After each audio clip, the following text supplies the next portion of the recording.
The Great Hall of Oria Prime was the largest structure ever built by any species in the known galaxy. It floated in the empty space between three dead stars. Its walls were made of crystal that had taken 2,000 years to grow. Inside this hall, representatives from 4,712 different species had gathered to decide the fate of one small planet called Earth. Unipark stood alone at the center of the hall. She was a small woman with gray hair and calm eyes.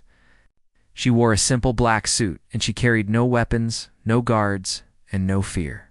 Around her, thousands of alien faces watched from their seats. Some had scales, some had fur, some had no faces at all, just floating lights that pulsed when they spoke. They had all come here for the same reason. They wanted humanity gone. The charges were read by a machine that spoke in every language at once. Humanity was accused of cultural contamination. They had shared their music, their stories, their ideas, and now other species were changing because of it. Young aliens were asking questions they had never asked before. Workers were demanding rights. Artists were creating things their governments did not approve of. This was humanity's fault. Humanity was also accused of aggressive expansion philosophy. In just 43 years, humans had spread to 12 star systems. They built colonies faster than species who had been in space for 10,000 years. They were hungry, and that hunger made others nervous. But the worst charge was ideological instability. Humans did not accept the natural order of things. They did not believe that some beings were born to rule and others were born to serve. They kept talking about something called freedom, and that word was spreading like a disease. Torek, the delegate from the Velith species, rose to speak. He was tall and pale, with 4 arms and eyes that never blinked. His voice was smooth and cold. Humans are chaos, Torek said. They do not understand structure. They do not respect tradition. Every world they touch becomes infected with their madness. 3 of our colony planets have experienced uprisings in the last decade. The workers there heard human ideas about equality. Now they refuse to work. They demand to be treated as persons, not as tools. He paused and looked directly at Unipark. We have been patient. We have tried to teach them. But humans cannot be taught. They must be removed. The hall erupted in sounds of agreement. Clicks and whistles and roars filled the air. Unipark did not move. She simply watched and listened. The vote took less than an hour. 4,298 species voted to exile Earth. Only 402 voted against. 12 species refused to vote at all. The sentence was announced. Earth and all human colonies would be cut off from the galaxy. A quarantine barrier would surround human space. No trade, no communication, no travel. Humanity would be sealed away and forgotten. In 1,000 years, maybe less, they would fade into nothing. The galaxy would be clean again. Many of the delegates expected Unipark to beg. Some expected her to cry. A few expected her to threaten. She did none of these things. Instead, she smiled. It was a small smile, just a slight curve of her lips. But something about it made the nearest delegates lean back in their seats. It was not a smile of defeat. It was not even a smile of anger. It was the smile of someone who had been waiting for this moment for a very long time. We accept your terms, Unipark said. Her voice was soft, but the hall had gone so quiet that everyone heard her perfectly. However, she continued, there are some matters we must clarify. As of this moment, all human technology licensed to the Galactic Assembly is recalled. All human medical patents are voided. All navigation data provided by Earth is now classified. All software updates and maintenance agreements are terminated. She paused. The transition period will be 0 hours. For 3 full seconds, no one moved. Then the screaming started. Torek was the first to understand. His pale face became even paler. You cannot do this, he said.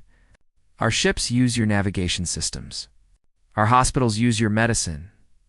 You would murder billions. Unipark tilted her head slightly. Murder? No. We are simply taking back what is ours. You said we were a contamination. Very well.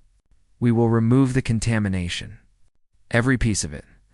She turned to leave, but then stopped and looked back at the thousands of horrified faces. 43 years ago, when we first joined this assembly, we were so excited. We thought we had found a family among the stars. We shared everything we had. Our cures, our technology, our dreams. We gave freely because we believed that was what civilization meant. Her smile faded. You taught us that the galaxy sees kindness as weakness. You taught us that sharing makes you a target. You taught us that no matter how much we give, we will never be accepted. She straightened her shoulders. So thank you. Thank you for showing us who you really are. Thank you for making this decision so easy. She walked toward the exit. Her footsteps echoed in the silent hall. Wait, someone called out. You cannot just leave. We need to negotiate. We need time. Unipark did not turn around. You had 43 years to negotiate. You chose exile.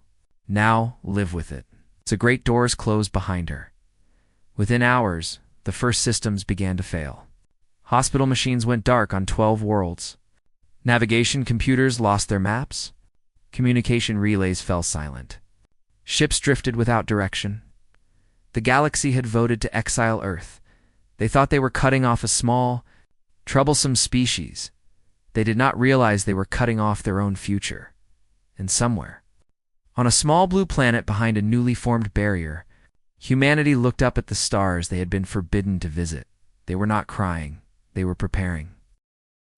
6 months after the exile, the galaxy began to understand its mistake. It started small. A hospital on the planet Voris ran out of medicine for a disease called Vorthian rot. This disease affected more than 200 species. And without treatment, it caused a slow and painful death. The hospital contacted its supplier. The supplier contacted the manufacturer. The manufacturer sent back a single message. The formula had been developed by a human doctor named Sung Tae. The license was now void. No more medicine would be made. 3,000 patients died in the first week. On the station of Belker, Admiral Kess stood on the bridge of his flagship and watched his fleet fall apart. Kess was a military commander from a species covered in green scales. He had fought in 12 wars and never lost a battle. But now he was losing a war against software. Every ship in his fleet ran on operating systems that humans had helped design. The systems were good. They were efficient. They had never failed. But hidden deep in the code were update protocols that connected to Earth. Now those connections were dead, and one by one, the ships were going dark. Can we fix it? Kess asked his engineers. We can try, they said, but we do not fully understand how the human code works. They wrote it in ways we have never seen before. It could take years to rebuild. Kess closed his eyes. His fleet had protected 40 star systems. Now it could barely protect one. The same story repeated across the galaxy.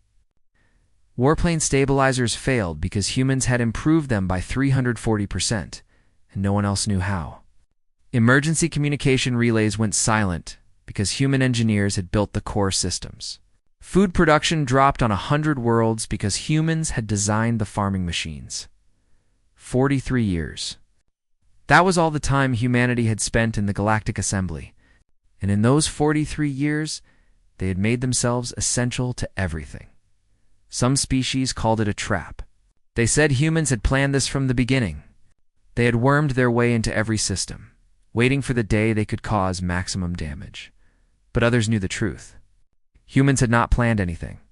They had simply done what humans always did. They saw problems, and they fixed them. They saw inefficiency, and they improved it.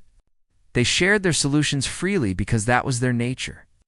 They never imagined that their generosity would be used against them. And now the galaxy was paying the price for throwing away its best problem solvers behind the quarantine barrier. Earth was quiet. The other species sent messages. They demanded that humanity restore the systems. They threatened. They begged. They promised to reconsider the exile if humans would just help. Earth did not respond. In the city of Seoul, on a rainy Tuesday morning, Director Han Mina addressed the United Planetary Senate. She was a woman in her 50s with sharp eyes and a voice that could fill any room without shouting. They expected us to collapse, she said. They thought that, without the galaxy's resources, we would starve. They thought we would come crawling back within months, begging for forgiveness. She paused and looked at the senators gathered before her. They do not understand what we are. The truth was simple. For 43 years, humanity had been learning. Every piece of technology they encountered, they studied. Every star map they were given, they memorized. Every biological sample they received, they analyzed. They had been students in the greatest university in the universe, and they had paid attention to every lesson, but they had also been preparing for the day when that university would close its doors, deep beneath the surface of Mars. Factories were already running. Factories that built ships using designs no alien had ever seen. On the moons of Jupiter, scientists were testing engines that did not need warp lanes. In laboratories on Earth, doctors were synthesizing medicines that the galaxy thought only humans could make. Director Hanmina continued her speech. The barrier they built to imprison us will become our shield. The isolation they forced upon us will become our opportunity. They wanted to watch us die slowly behind their walls. Instead, they will watch us become something they never imagined. She smiled, and it was the same smile that Una Park had worn in the Great Hall of Aurea Prime. We will not waste energy on revenge. We will not waste time on anger. We will simply build. And when we emerge from behind this barrier, we will not be the same species they exiled. We will be something new. Something better. Something that does not need their permission to reach the stars. The senators stood and applauded. Outside the barrier, the galaxy continued to crumble. Ships drifted without fuel. Planets went dark without power. Species that had lived in comfort for thousands of years suddenly remembered what it meant to struggle, and inside the barrier, humanity worked. They worked in silence. They worked without rest. They worked with a focus that came from knowing exactly what they needed to do. The exile was not a punishment. It was a cocoon. And inside that cocoon, something was growing. Something that would change the galaxy forever. The other species did not know it yet, but the clock had started. Every day that passed, humanity grew stronger. Every month that passed, the gap between human technology and galactic technology grew wider. The galaxy had voted to forget about Earth. Earth had not forgotten about the galaxy, and Earth had a very, very long memory. 2 years after the exile, the rumors began. It started with a patrol ship from the Lorith hegemony. The ship was scanning the edge of the quarantine barrier, making sure no human vessels tried to escape. This was a boring job. Nothing ever happened. The barrier was strong. Everyone knew that humans had no way to break through it. Then the sensors detected something. A ship appeared at the very edge of detection range. It was there for exactly 3 seconds. The sensors captured its shape, its size, its energy signature. Then it vanished. Not destroyed. Not hidden. Simply gone, as if it had never existed. The patrol captain sent his report to headquarters. He expected to be ignored. Instead, he received a visit from military intelligence the next day. "Tell us exactly what you saw," they demanded. "A ship," he said. "A human ship. It appeared, it watched us, and then it disappeared." "What?" "I do not know. It did not use warp lanes. It did not use any form of faster-than-light travel we recognize. It simply folded away, like paper being crumpled." The intelligence officers looked at each other. This was impossible. The quarantine barrier blocked all known methods of space travel. Humans should have been trapped. But more reports came in. Ships appearing at the edges of galactic space. Brief signals that came from nowhere and disappeared into nothing. Shadows on sensors that should not exist. The humans were out, and they were watching. Inside the quarantine zone, in a laboratory floating in orbit around Neptune, researcher Bora Choi barely noticed the fear spreading through the galaxy. She was too busy changing the laws of physics. Bora Choi had presented her theories at assembly science conferences 5 years before the exile. She had explained how space could be folded, how distances could be compressed, how ships could travel without using the ancient warplane network that the galaxy depended on. The alien scientists had laughed at her. They called her ideas childish. They said she did not understand the fundamental nature of reality. She understood it better than they ever would. After the exile, she finally had the resources and the freedom to prove them wrong. Her fold space compression drive did not move ships through space. It moved space around ships. It was faster than warp travel. It was undetectable, and it could go anywhere, barrier or no barrier. The first test flight happened 14 months after the exile.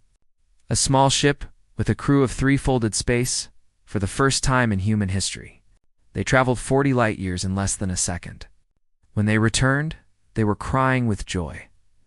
Within a year, technology was ready for mass production.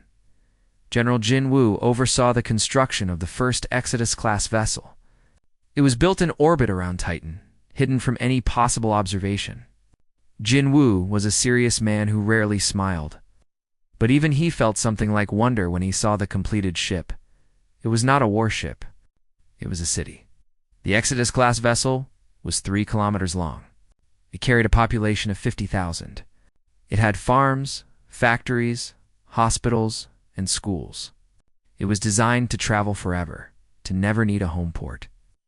To be completely self-sufficient, humanity was not building a fleet to conquer the galaxy. They were building a civilization that could exist among the stars without asking anyone's permission. 12. New colony worlds had been settled behind the barrier. Not because humans needed the space, but because they wanted to practice. They wanted to perfect the art of building new homes on empty worlds. They wanted to be ready.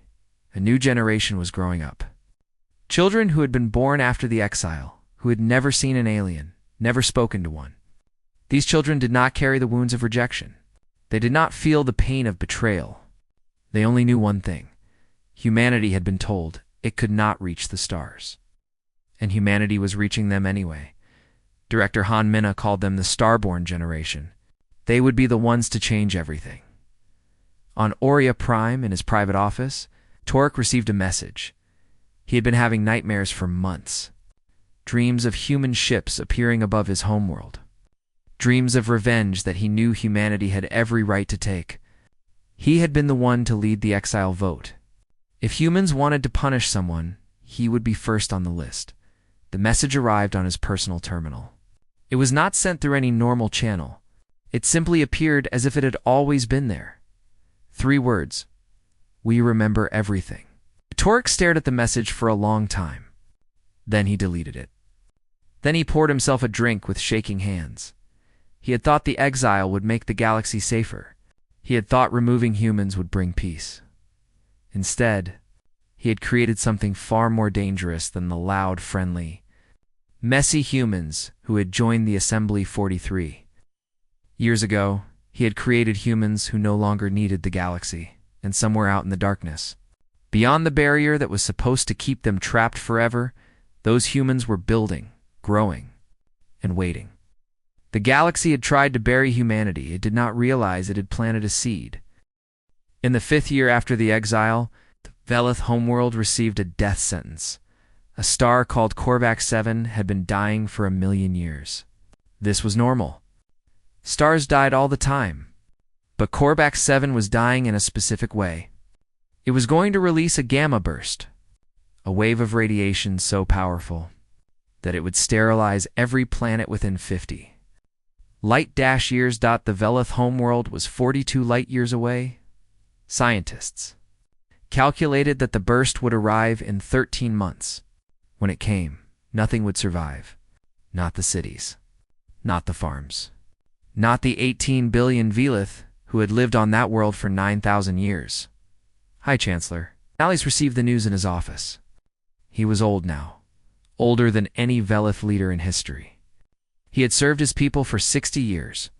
He had seen wars and plagues and famines, but he had never faced anything like this. Can we evacuate? He asked. His advisors were silent. The Velith had ships, but not enough. They had colonies, but not enough space. To save 18 billion people in 13 months would require technology they did not have. Resources they could not gather, miracles they could not perform. One advisor spoke quietly. There is one possibility, but you will not like it. Nolly's already knew what he was going to say. The humans. They had watched the human ships appearing at the edges of space. They had heard the rumors about fold space technology that could cross the galaxy in seconds. They knew that humans had been building and expanding behind their barrier. It's growing stronger every day. But asking humans for help would mean admitting that the Exile had been wrong. It would mean begging the species they had thrown away. It would mean humiliation beyond anything the Velith had ever experienced. Nolly's thought about his pride. Then he thought about 18 billion of his people, men and women and children. Burning in radiation fire, the choice was not hard. Send the message, he said. The message crossed the quarantine barrier 3 days later. It was simple and honest. It explained the situation. It asked for help. It offered nothing in return except gratitude. On Earth, the Exodus Council debated for 6 hours. Some argued against helping. The Velith had led the exile vote. Turek, their delegate, had called humanity a disease. Why should humans save people who had tried to destroy them? Others argued that helping would make humans look weak. It would show the galaxy that they could be manipulated with sad stories and desperate pleas. Director Han Mina listened to all the arguments. Then she stood and spoke. If we refuse to help, she said, we become exactly what they said we were. We become cruel. We become petty. We become a species that lets children die because their grandparents hurt our feelings. She paused. We are not them. We never were. That is why they feared us. That is why they exiled us. Because we represented something they could not understand, the idea that you can be strong and kind at the same time. She looked around the room. We will help. Not because we forgive them.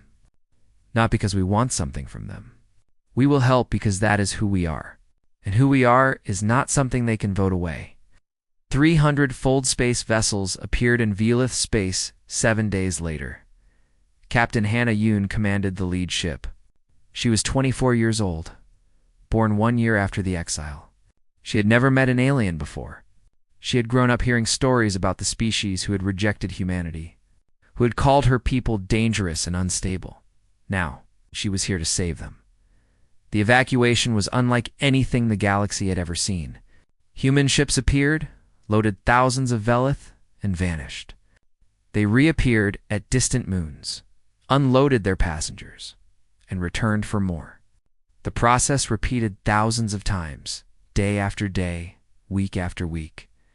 Human doctors treated Velith patients. Human engineers built shelters on empty worlds. Human farmers planted crops that would feed refugees for generations. No one asked for payment. No one demanded apologies.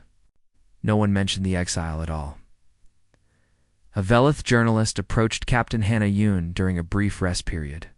The journalist was young, probably born around the same time as Hannah. He looked at her with eyes full of confusion.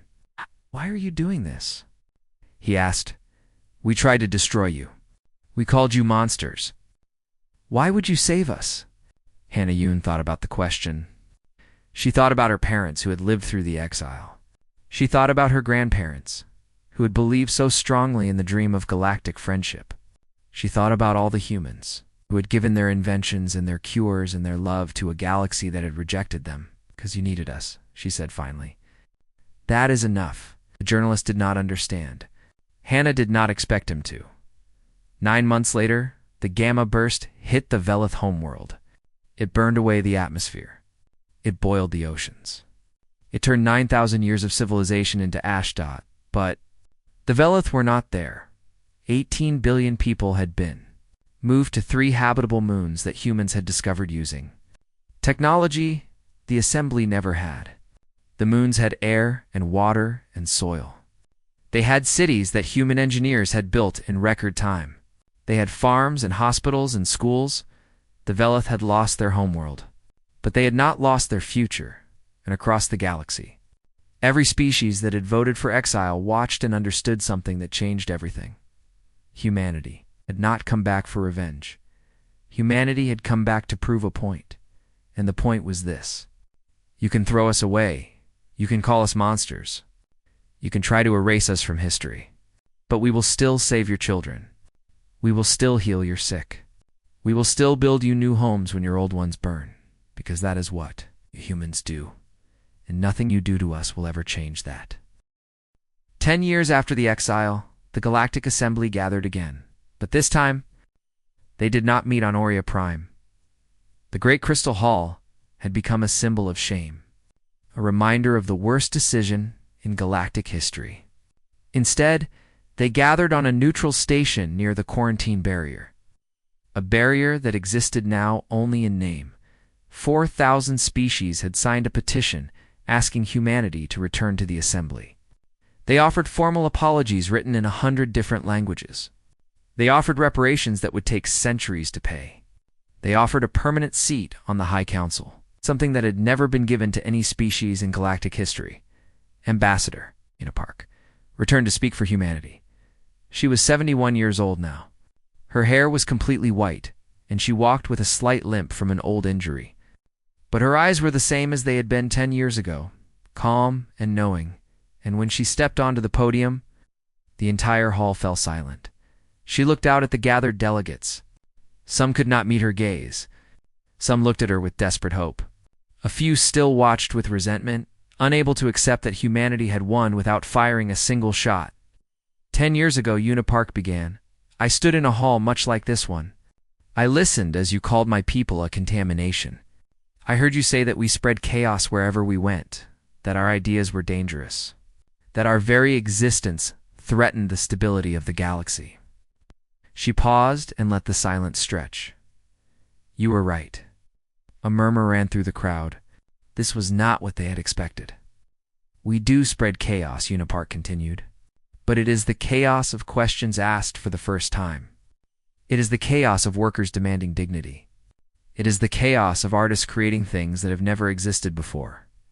It is the chaos of children asking why things must be the way they have always been." As she smiled. And it was the same smile she had worn when she walked out of Aurea Prime a decade ago.